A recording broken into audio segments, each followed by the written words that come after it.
నమస్తే. Welcome back to our channel.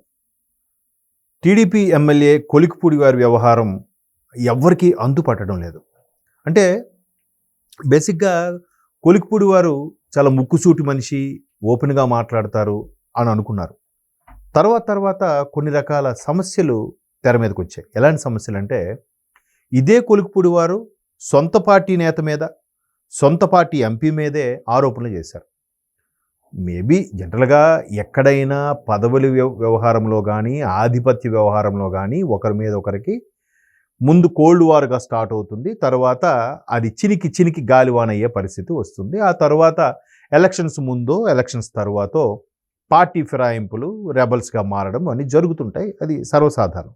అయితే ఇక్కడ కొలిక్పూడి గారి వ్యవహారం ఎందుకో కేశినేని చిన్ని గారితో కొంత అంటే సోషల్ మీడియా వేదికలో వచ్చిన సమాచారం ప్రకారం కొంత చెడింది అనే వార్తలు ఉన్నాయి.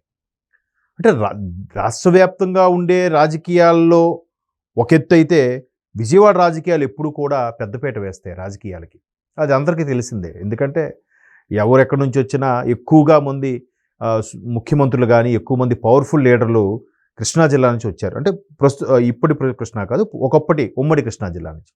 సో ఇటువంటి కృష్ణా జిల్లా రాజకీయాలు అనేది అందరికీ ఒక విధంగా ఎవ్వరికి, ఎంత సీనియర్ జర్నలిస్టులకైనా అంతుపట్టని వ్యవహారం.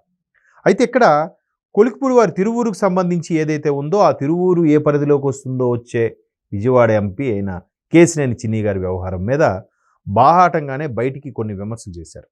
అంటే గతంలో 5 కోట్ల రూపాయలు వసూలు చేశారని, ఎవరెవరి ద్వారా నేను ఆ ట్రాన్సాక్షన్ చేశానని చూపించగలనని, అలాగే నాకు సభా మర్యాద పాటించట్లేదు, ఎక్కడైనా సభ జరిగినప్పుడు నాకు ఆహ్వానం పలకడం కానీ, లేదంటే సరైన మర్యాదలు ఇచ్చిపుచ్చుకోవడంలో తేడా ఉండడం అని చెప్పడం కానీ, అలాగే రీసెంట్గా ఎక్కడో వేణుగోపాల స్వామి టెంపుల్కి వెళ్ళినప్పుడు, నెమలి వేణుగోపాల స్వామి టెంపుల్కి వెళ్ళినప్పుడు అక్కడ కొంతమంది మనుషులతో కొలిక్పూడి వారి మీద దాడి చేయించే ప్రయత్నం చేశారు. ఆ దాడికి వచ్చిన ఎవరైతే సుపారీ తీసుకుని వచ్చారో వాళ్ళు ఎంపీ కార్యాలయం నుంచి వచ్చిన వాళ్ళే అని మరొకసారి ఇంకో స్టేట్మెంట్ ఇవ్వడం, ఇలా రకరకాల విమర్శలకు రకరకాలుగా చెప్పడం. అదేంటిది, సొంత పార్టీ ఎంపీ మీద సొంత పార్టీ ఎమ్మెల్యే ఈ విధంగా విమర్శలు చేయడం ఏంటి? ఒకవైపు ముఖ్యమంత్రి చంద్రబాబు నాయుడు గారు, అలాగే పవన్ కళ్యాణ్ గారు ఎక్కడికక్కడ వాళ్ళ సేనలకు, జనసేన అని అయితే జన సైనికులకు, అలాగే టీడీపీ మెయిన్ జాతీయ అధ్యక్షుడిగా ఉన్న బాబు గారు ఆయన టీడీపీ తమ్ముళ్ళకి ఎప్పుడు కూడా ఒక హితబోధ చేస్తూనే ఉంటారు. సంయమనం పాటించండి. ఎప్పుడు ఈవెన్ వైకాపా వాళ్ళు తెగబడుతున్నా, మీదకు వచ్చేస్తున్నా, నోటుకొచ్చిన బూతులు మాట్లాడుతున్నా సంయమనం పాటించండి. వాళ్ళేదో మాట్లాడని మీరు మాట్లాడొద్దు, విచక్షణ కోల్పోవద్దని చెప్పారు. మొన్న రీసెంట్గా బాబు గారు అలాగే కళ్యాణ్ గారు కలిసి ముచ్చటించుకున్నప్పుడు కూడా ముఖ్యంగా ప్రధానంగా వచ్చిన అంశము గ్రామీణ అభివృద్ధి, ప్రతి గ్రామాలకి నీటి సదుపాయం కల్పించాలనే ఆలోచన. బట్ ఇది కూడా చర్చించుకున్నారని ఒక టాక్ ఉంది. మేబీ ఇద్దరు క్రియాశీలకంగా ఉండే నాయకులు కాబట్టి చర్చించుకుని ఉండొచ్చు. అయితే ఇక్కడ కొలిక్పూడి వారి వ్యవహారం ఇండైరెక్ట్గానే మాట్లాడుకున్నారని, సొంత పార్టీలోనే కొన్ని లుకలుకలు ఉన్నాయి, ఒకవేళ ఉంటే, ఇప్పుడు చిరంజీవి గారు ఒక సభలో చెప్పారు, ఏవైనా లుకలుకలు ఉంటే చెవిలో చెప్పాలి, మంచి ఉంటే బయటికి చెప్పాలి, చెడు కానీ లుకలుకలు ఉంటే చెవిలో చెప్పాలి, సర్దుబాటు చేసుకోవాలి, లేదా పార్టీ కోఆర్డినేటర్తో కానీ, జిల్లా అధ్యక్షులతో కానీ, లేదా తెలుగుదేశం ఏపీ అధ్యక్షులు పల్లా శ్రీనివాసరావు గారితో కానీ కూర్చొని, అయ్యా ఇలా ఉంది, కొన్ని ఇబ్బందిపడే పరిస్థితులు ఉన్నాయి, దానికి సార్ట్అవుట్ చేసుకోవాలి. కానీ బయటికి చెప్పడం వల్ల ఇతర పార్టీల వాళ్ళకి మనం ఛాన్స్ ఇచ్చిన వాళ్ళు అవుతాం.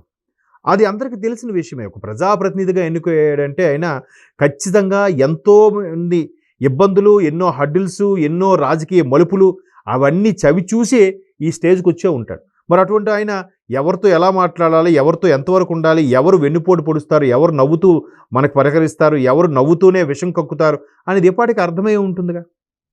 ఒకవేళ అటువంటి ఇబ్బందికర పరిస్థితులు ఉంటే సార్ట్అవుట్ చేసుకోవాలి. ఇలా బాహాటంగా బయటికి చెప్పడం వల్ల ఉద్దేశం ఏంటంటే, ఎవరు నా మటుకు నేనే గెలిచాను, నా సొంత టాలెంట్తోనే గెలిచాను కాబట్టి నేను ఎవరికి భయపడాల్సింది లేదు అనే కోణంలోనూ ఆలోచిస్తున్నారా?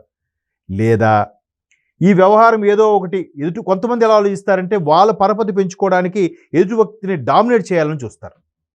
ఇప్పుడు జనరల్గా కొన్ని కామెడీ షోస్ కూడా చూడండి, వాళ్ళు కామెడీ చేసేది వాళ్ళు సొంతంగా కామెడీ చేయకుండా పక్కోడిని కించపరుస్తూ వీళ్ళు కామెడీ చేసేస్తూ ఉంటారు. నలుగురిలో కూడా చాలామంది అలా మాట్లాడుతూ ఉండడం చాలా సహజంగా మనం చూస్తూ ఉంటాం. అయితే ఇక్కడ కొలికిపూడి వారి మీద ఇంకో విమర్శ కూడా వినిపిస్తోంది. ఒకవైపు ఇలా విమర్శలు చేస్తూనే మరోవైపు ఏదో అయ్యింది, ఇకపై అలాంటివి ఉండవు, అన్నీ సార్ట్అవుట్ చేసుకున్నాం, ఎంపీ గారితో మాట్లాడుకున్నాను, అంతే సద్దుమణిగిపోయింది అని అంటున్నారు. మరలా ఏదో ఒక అంశం మీద కాంట్రవర్సీగా నిలుస్తున్నారు. సొంత పార్టీ వ్యక్తి మీదే అభియోగాలన్నీ మోపడం, ఇదంతా ఇప్పుడు ఒక ఎంపీ కేంద్రంగా ఉన్న ఒక పార్లమెంట్ నియోజకవర్గం ఉందనుకోండి, దాంట్లో ఒక 5-6 అసెంబ్లీ నియోజకవర్గాలు ఉంటాయి. ఈ అసెంబ్లీ నియోజకవర్గాలను ఎమ్మెల్యేలు అక్కడ ఉండే ఎంపీకి ఖచ్చితంగా అనుసంధానంగా కలిసిమెలిసి పని చేసుకునేలా ఉండాలి. ఎడమొహం పెడమలా ఉంటే అక్కడ ఇబ్బంది పడేది స్థానిక ప్రజలు, ఆ నియోజకవర్గం ప్రజలు కదా. సో అలాంటివి ఎవరికైతే దృష్టిలో ఉంటాయో, ఏ ప్రజాప్రతినిధి అయితే దాని గురించి పర్టికులర్గా ఆలోచిస్తారో వాళ్ళు బయటికి బరస్ట్ అవరు. ఒకవేళ ఉన్నా సార్ట్అవుట్ చేసుకుంటారు. ప్రతి ఆఫీసుల్లోనూ, ప్రతి ఇండస్ట్రీలోనూ, అందులో రాజకీయాలంటే పేరే రాజకీయం, ప్రతి దగ్గర ఉండవే. కానీ దాన్ని చాలా చాకచక్యంగా, లౌక్యంగా సార్ట్అవుట్ చేసుకోవాలి, కానీ ఇలా రోడ్డెక్కిపోకూడదు. అయితే ఇవన్నీ కొలికిపూడి వారికి తెలియవా? ఒక ప్రజాప్రతినిధి అంటే తెలిసే ఉంటాయిగా. కానీ ఎందుకు జరుగుతున్నాయి అంటే, ఇక్కడ వైకాపా వాళ్ళు ఏమైనా ప్రమేయం ఉందా అనే కోణంలో కూడా చాలామంది విమర్శిస్తున్నారు. ఆలోచిస్తుంటే నిజమేనేమో అనిపిస్తోంది కొంతమందికి. ఎందుకంటే ఉండవల్లి గారు కూడా చెప్పేశారుగా, ఇదే కూటమి ప్రభుత్వం కొనసాగితే నెక్స్ట్ జగన్మోహన్ రెడ్డి గారు ఇంకా రాబోయే 10 ఏళ్ళ వరకు కూడా ముఖ్యమంత్రి అయ్యే అవకాశమే లేదు, ఆ ఛాన్సే లేదు అన్నట్టుగా. మరి కూటమిని విడగొట్టాలనే ప్లాన్ చేస్తేనే కదా ఇవన్నీ వర్కౌట్ అవుతాయి. మరలా జగన్మోహన్ రెడ్డి గారు ప్రయత్నం చేయొచ్చు, అవ్వరు, బట్ ప్రయత్నం చేయొచ్చు.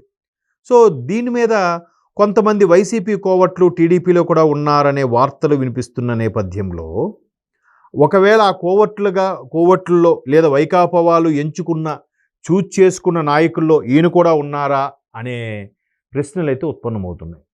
అంటే ఇది ఏదైతే ఈయన కేసినేని చిన్నిపోయిన ఎంపీ గారి మీద ఆరోపణలు చేయడం, మరలా లేదు ఓకే సార్ట్అవుట్ అయిందని చెప్పడం, మరలా ఇంకో వివాదం మీద మాట్లాడడం, లేదు ఇప్పుడు అంతా ఓకే అయిపోయింది అనడం, ఇది కరెక్ట్ కాదు కదా. ఇతను ఎన్ని మాట్లాడుతున్నా కేసినేని చిన్ని గారు ఏంటిలా మాట్లాడుతున్నారు అన్నారు తప్ప ఆయన తిరిగి బురద జల్లే ప్రయత్నం చేయలేదు. ఇప్పుడు ఇద్దరికిద్దరు బురద జల్లిపోయి రోడ్డు ఎక్కారనుకోండి, అక్కడ ప్రతిష్ట ఎవరిది పోతుంది? ఫస్ట్ పార్టీ ప్రతిష్ట దెబ్బతింటుంది. ఆల్రెడీ గుంటనక్కల్లా కాచుకొని ఉంటారు కొంతమంది.